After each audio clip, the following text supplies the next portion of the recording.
red, the color of lust. From Monkey Theory, Part 2.5. Toy Chica, Ballora, Roxanne Wolf, Glamrock Chica, Funtime Chica, Vanny, Fourth Closet Circus Baby. What do they all have in common? That's right, they all have forms of red in their designs. I didn't mention this in part 2, but pink is a shade of red. I know, mind-blowing stuff, really. And all of these delightful lady animatronics feature either pink or red, or both, as prominent parts of their designs. Toy Chica on her undergarments, shorts, let's say shorts. Ballora on her cheeks, no, not those cheeks. Roxanne on her clothes, Glamrock Chica also on her clothes, also all around her. Funtime Chica, ton of pink around her. Vanny with her eyes of fear and terror, and Circus Baby, well, it is everywhere. Anyway, I don't give a shit about him. What, do you think I'm gonna make a theory saying Afton made these animatronics hot on purpose? No, I'm saying it was Scott's doing all along. In literary analysis, there are two concepts known as Watsonian and doyalist reasoning. These come from the Sherlock Holmes series, and are used to explain why a given character does a given thing. If, in one of Sherlock Holmes's many adventures, Watson sees a piece of paper flutter out of a window and to the ground that happens to contain information pertinent to a suspect Sherlock happens to be investigating, and he says, "Ah, yes, I must alert Sherlock of this discovery post-haste." There are two ways you can explain why this set of events took place. From Watson's perspective, he was simply walking down the street at just the right time and place to recover this clue. This is the Watsonian perspective, or the in-universe reason something happens or someone does something. Though from Arthur Conan Doyle's perspective, he had to have planned for this moment to have happened in the story he was writing. Clearly, Watson needed this specific clue to fall into his hands at this specific moment, so he wrote it to be that the previously described events happened. This is the doyalist perspective, or the authorial intent behind a given event or action. Now, how does this apply to the FNAF animatronics being hot? Well, let's determine who designed all of the animatronics I listed. Toy Chica is William Afton.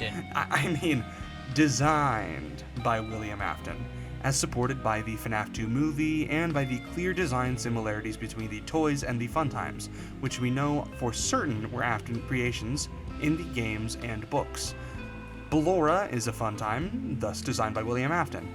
We don't know who designed the Glamrocks, however this is a little call forward to part 3 of KROMER Key THERORY. If Glitchtrap has a degree of control over the Pizzaplex and Fazbear Entertainment at large, even if he is fighting with the F10N4 program, he could still have been the one to provide the blueprints for the Glamrocks designs. After all, they share some striking similarities with the Funtimes, what with the stomach cavities perfect for fitting kids inside, and all of the other features that the Glamrocks are kitted out with. So for simplicity's sake, let's say Roxanne Wolf and Glamrock Chica were also designed primarily by William Afton. And hey, we can have equal opportunity sexualization with Freddy, Bonnie, and Monty, since they all feature red very prominently in their designs. Funtime Chica? Well, Funtime's in the name, designed by William Afton. Vanny is a human, but under the influence of Glitchtrap, therefore extension of William Afton. And Circus Baby was a Funtime, therefore the work of Old Willie A. But in her appearance in the Fourth Closet, she was designed by Henry to be the fourth Charlie Bot, but she was stolen by William and made to look like that. And hell, William Afton still put her Charlie Bot form in that slinky red dress. So every hot animatronic in Five Nights at Freddy's was designed in-universe by the same man, William Afton. Well, what does this mean? Well, we know that William Afton is certainly capable of designing absolutely atrocious-looking animatronics with zero sex appeal. No, not you, Music Man. I'm looking at you, Balloon Boy. But we can all assume William Afton is a filthy gooner that has no textual basis. Hell, I heavily doubt that man has ever felt the touch of a living woman. But why did Scott design these animatronics this way? Well, let's look to the doyalist perspective. There is no way to determine why he gave Toy Chica the thickest chicken drumsticks known to man all the way back in 2014, but is there any possible narrative significance to all of those design choices? No. No, there isn't. Well, there is adult theory, but no. There is no narrative reason that these children's entertainment machines had to look like that.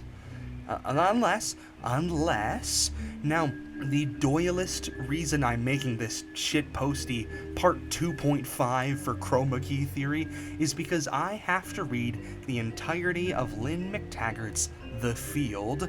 It's awful, by the way. I would not recommend reading it. To research for part 3. However, in reading it, I realized something powerful and absolutely the most serious part of this entire 4-part theory series. This detail solves everything. So, the 0-point field is a pseudoscientific belief that, to boil it down, means everything is connected and can in some way be influenced by human mental power. So what if the reason all of these animatronics with shades of red are so sexual and seductive in nature is because the way the color red influences the brain caused Scott Cawthon to innately want to design these animatronics to evoke the feelings seeing red usually evokes? The studies have shown... What? You want me to cite an actual study?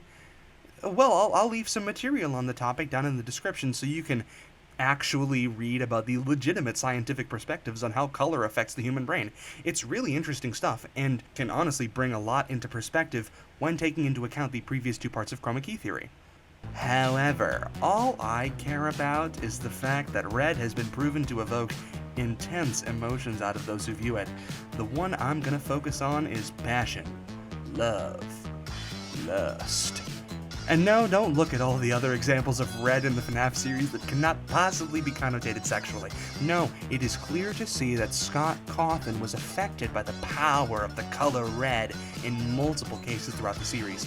Think about it.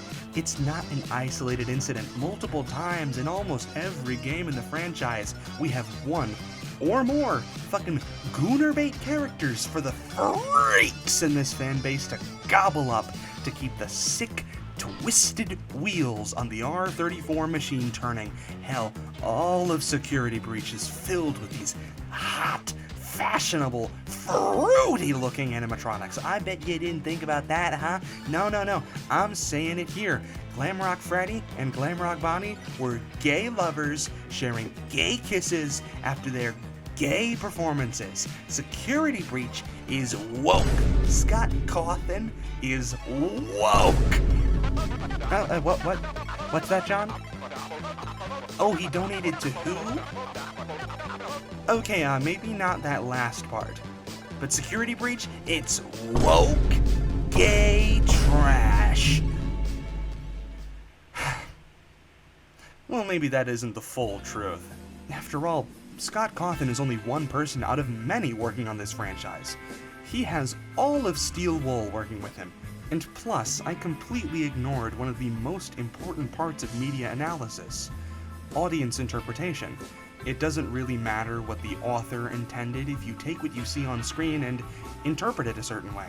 I am 100% certain that the doyalist angle behind all this is not Scott Cawthon putting gooner bait in his kids' horror franchise. Come on.